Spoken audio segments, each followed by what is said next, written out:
15.4 million people can bring in a government, and only for the government to be dominated by 2 people or 3 people. Where are the men of Nigeria? Where are the Nigerian men? What are you doing? Instead of them to come together and fight them, they kept visiting them one after the other, licking their shoes. I'm sorry to use that word. Instead of saying no. The infamous cabal continues on a clear path to sideline the Chief of Staff to the President, Abba Kyari, in the latest move by the National Security Advisor, General Babangida Munguro's directive to service chiefs to desist from holding security meetings with Kyari. Roots TV had reported that the President's Chief of Staff had fallen out with the influential nephew of the President, Mamman Daura, and his ally, Asa Funtua, with the genesis of the rift reportedly from the rejection of ministerial nominees from Mamman and Funtua by Kyari. In a memo dated 9 December 2019, the security advisor, without mincing words, attributed the reversals in security to inconsistencies in letters from the Chief of Staff as against the verbal directive given by President Muhammadu Buhari. References A and B were sent in response to the request for presidential intervention to sustain internal security operations of the police within the shortest possible time. However, the contents of the 2 references were in variance with Mr. President's verbal directives. Consequently, ONSA scrutinized the document further and sought clarification from Mr. President, who has directed that reference B be disregarded by all parties as it was sent without his endorsement. The National Security Advisor reminded the security chiefs, including the Inspector General of Police and the Director General of the Department of State Security Services, to desist from holding security meetings with the President's Chief of Staff, Abba Kyari, as he has no power other than to convey the President's written directive. Similarly, you are reminded that the Chief of Staff to the President is not a presiding head of security. Neither is he sworn to an oath to defending the country. As such, unprofessional practices such as presiding over meetings with service chiefs and head of security organizations, as well as ambassadors and high commissioners to the exclusion of the NSA and or supervising ministers, are a violation of the Constitution and directly undermine the authority of Mr. President. Such acts and continuous meddlesomeness by the Chief of Staff have not only ruptured our security and defense efforts, but have slowed down any meaningful gain that Mr. President has sought to achieve.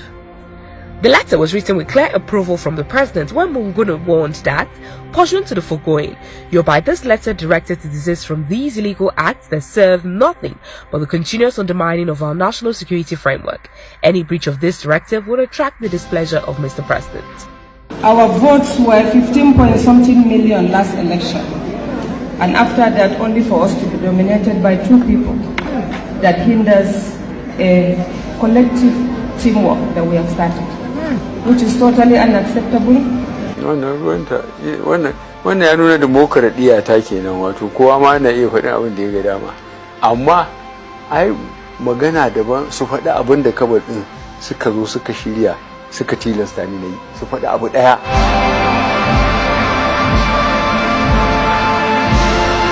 The move by the Chief of Staff to the President and the ministerial nominees was retaliated by Mamman Daura and Asa Funtua by ousting Abba Kyari in the controversial Keystone Bank takeover deal, where Asa Funtua allegedly used his son-in-law in Amcom to buy its bad debt and purchase the bank for a paltry 25 billion naira. President Buhari's questioning of Kyari as the official middleman at the ministerial inauguration, directing that all correspondence pass through Kyari, relegating Mamman Daura and Asa Funtua to Kyari's mercy, did not help the rift between the once close-knit bunch. We didn't seem to understand the wife of the president, Aisha Buhari, when she tried to describe the powers that the cabal wields, but resultant relegation of the second most important citizen in the country gave us a glimpse of how far the group can go. The cabal, whilst reportedly seeking Buhari's replacement for 2023, has decided to add relegating the Chief of Staff to its to-do list.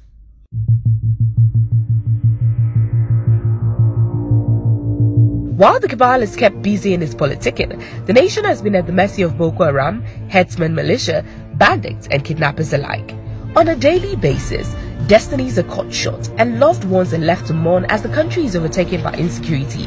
The terrorists are getting bolder, farmers cannot leave their homes to their farms, commuters cannot ply major roads or rail, ransom is paid daily and mass burials held too often. The call for the resignation of the service chiefs whose tenure have expired in the face of glaring incompetence has fallen on deaf ears.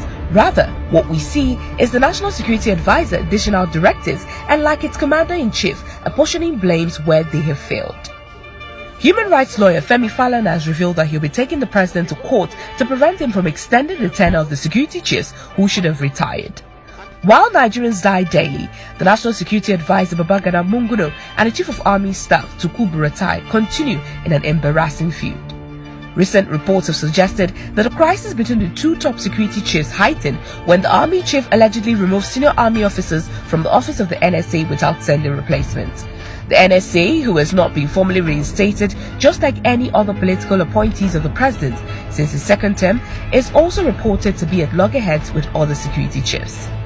With the latest blame game within the security apparatus of the country and the continuous power play of the cabal to the detriment of Nigerians,